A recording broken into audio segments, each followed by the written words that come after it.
This channel does not promote any violent, harmful, or illegal activities. All content provided by this channel is meant for an educational purpose only. সংখ্যালঘু অধ্যুষিত মালদা এবং মুর্শিদাবাদ, এখানে আমরা একটা জিনিস দেখেছি বিগত নির্বাচনগুলিতে যে যেমন তৃণমূল কংগ্রেসের পক্ষে প্রচুর সংখ্যালঘু মানুষ এখানে ভোটদান করেছেন, বেশিরভাগ মানুষ, কিন্তু সেখানে একটা কংগ্রেসেরও ভোট ব্যাংক রয়েছে মুসলমান জনগোষ্ঠীর মধ্যে।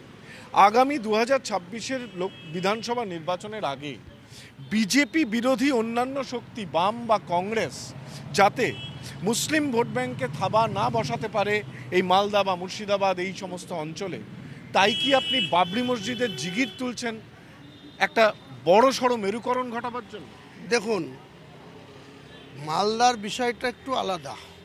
সেটা হচ্ছে প্রয়াত বরকত সাহেব, তার একটা স্মিথ বেঁচে থাকতেও ছিল মালদাতে, এবং তিনি দীর্ঘদিন আগে এই পৃথিবী ছেড়ে চলে গেছেন। তাও সেই মালদার বরকত সাহেবের স্মিথে সেখানে ভোট হয় বা তাকে তার উন্নয়নে বা তার স্মিথে মালদাতে ভোট হয়। তাই ঈশা খান চৌধুরী তার বাবার থেকেও অনেক বেশি ভোটে দক্ষিণ মালদা কেন্দ্রে নির্বাচিত হয়েছে। 2021-এর নির্বাচনে কেউই সেখানে নির্বাচিত হয়নি। সেখানে বিজেপি 4টে সিট পেয়েছিল মালদায়, 12টার মধ্যে 8টা পেয়েছিল তৃণমূল। কিন্তু আমরা মুর্শিদাবাদ জেলায় 22টা সিট রয়েছে।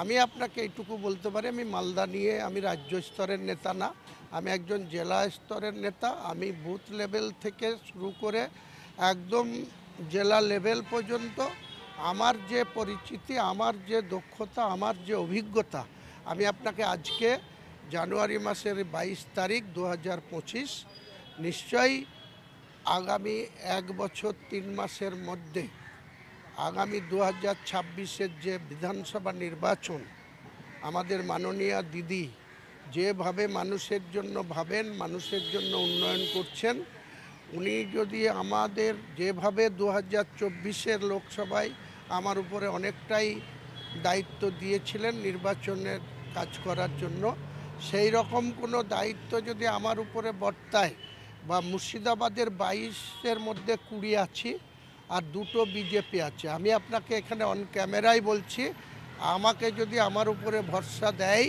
তাহলে আমি মুর্শিদাবাদের জনগণের কাছে, মুসলিম সম্প্রদায়ের কাছে তো গ্রহণযোগ্য আছি, আমি হিন্দু সম্প্রদায়ের কাছেও এটা করে দেখাবো যে আগামী দিনে 22-এ 22 শূন্য হবে।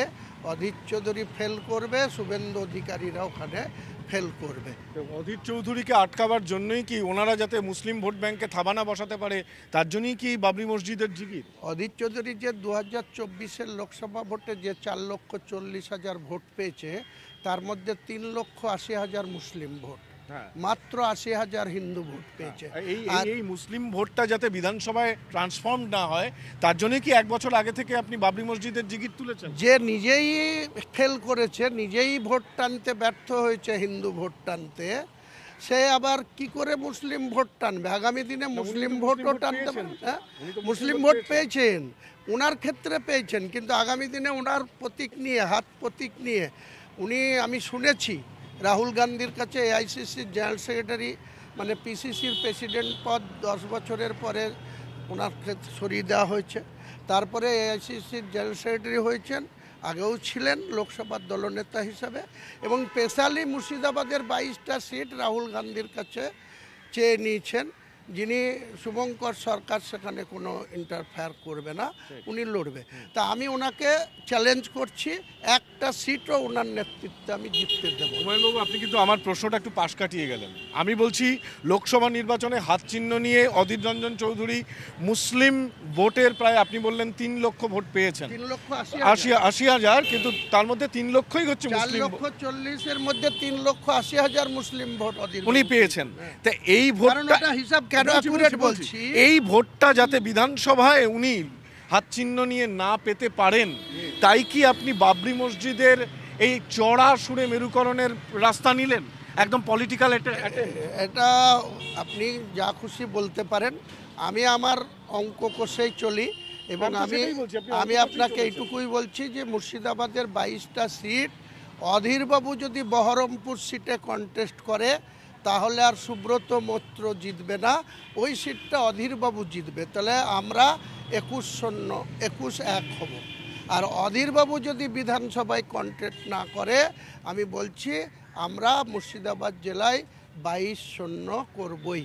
এবং তৃণমূল কংগ্রেস মমতা বন্দ্যোপাধ্যায় অভিষেক বন্দ্যোপাধ্যায়ের নেতৃত্বে 22-0 করে 2026-এ দেখাবে। মানে আপনি বলছেন অধীরবাবু বহরমপুর বিধানসভা থেকে দাঁড়ালে উনি জিতবেন? হ্যাঁ, বহরমপুরটা ওনার খাস তালুক। এই যে এত হেরেছেন উনি, তাও বহরমপুরে বিধানসভায় উনি 1 নম্বরে ছিলেন। উনি বিজেপির প্রার্থী নির্মল সাহা, ওনার থেকে ভদ্র শিক্ষিত অনেক মান্যগণ্য ব্যক্তি, তাও তিনি অধীরবাবুর থেকে পিছিয়ে পড়েছিলেন বহরমপুর বিধানসভার যে এরিয়া। তা সেক্ষেত্রে আমি বলবো উনি যদি বহরমপুর বিধানসভায় কন্টেস্ট করেন, ওনার একটা বহরমপুরে দীর্ঘদিন ধরে সেখানে থাকেন, মানুষের সঙ্গে যোগাযোগ স্থাপন করেন, ব্যক্তিগত ক্যারিসমায় অধীরবাবু নির্বাচিত হতে পারেন, এটা আমার অ্যাজাম্পশন। বাকি 21টা সিট আমরা জিতবো। যে মুর্শিদাবাদ সিট আমরা হারিয়েছি 2021-এ, সেটাও আমরা রিকভারি করব। এবং যদি অধীরবাবু না দাঁড়িয়ে আবার ওদের সুব্রত মৈত্র বিজেপির প্রার্থী হয়, ও হারবে। এবং কংগ্রেসের যাকে প্রার্থী করবে, মনোজ চক্রবর্তী ছিলেন, 50,000 করে ভোটে জিততেন, যাকেই প্রার্থী করুক আমরা হারাবো। আমি আপনাকে দায়িত্ব নিয়ে বলছি।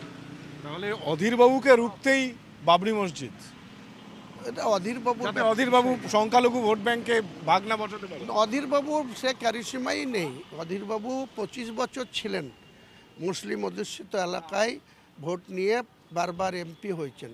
কি করেছেন উনি? প্রণববাবুর মতো ব্যক্তিত্বকে জঙ্গিপুরে নির্বাচিত করেছে, যেখানে 70% মুসলিম ভোটার, সেখানে প্রণববাবুকে দুবার, প্রণববাবুর ছেলে অভিজিৎ মুখার্জিকে একবার বাই ইলেকশনে, একবার পূর্ণ ইলেকশনে জিতিয়েছেন। তারা কি করেছে মুর্শিদাবাদের জন্য? অধীরবাবু 10 বছর UPA 1 UPA 2 সরকার ছিলেন, সেই দলের এমপি ছিলেন। ওনারা কি করেছেন তার জবাবদিহি মানুষ চাইবে না? আর মমতা ব্যানার্জি কি করছেন? এই 20 তারিখেও মমতা ব্যানার্জি 502 কোটি টাকা মুর্শিদাবাদের উন্নয়নের জন্য দিয়েছেন। তা মানুষ তাকে দেখে ভোট দেবে, না অধীরবাবুকে ওই আস্ফালন করবে, বড় বড় কথা বলবে, মিথ্যার ফুলঝুরি জড়াবে, তাকে দেখে কেন ভোট দেবে?